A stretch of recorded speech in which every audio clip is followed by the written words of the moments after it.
Why does God ask so much of us? Why does Jesus tell us to take up our cross daily and follow him? Tell us that anyone who looks back is not fit for the kingdom of God. That if we want to find our lives, we have to lose it for him and in his service. Why? Well, there's a little bit of an answer in Numbers chapter 16. In that story, you've got a case where the people have rebelled against God, against God's leadership, and God has started to react violently. There is a plague breaking out among the people.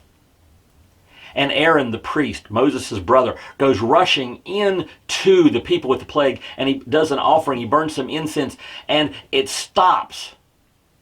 But here's what it says in Numbers 16:48. It says, Aaron stood between the living and the dead, and the plague stopped.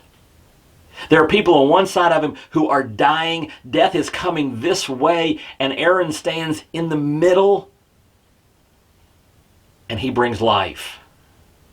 And he stands between the living and the dead. And I'm not exaggerating. This is a heavy one.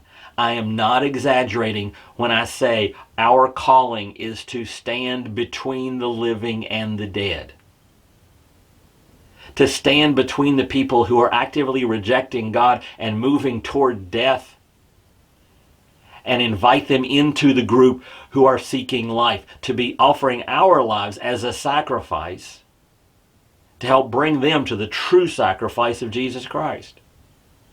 And you can't do that. You can't stand between the living and the dead if you're partly committed.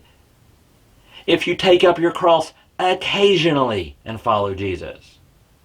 If you're a part-time believer, a part-time follower, someone who sort of lives for Christ, who occasionally thinks about the lost and the dying, who thinks occasionally that, it would be good for us to help the least and the lost, that it would be good for maybe once in a while to do something minimal to be good for the people that Jesus died for.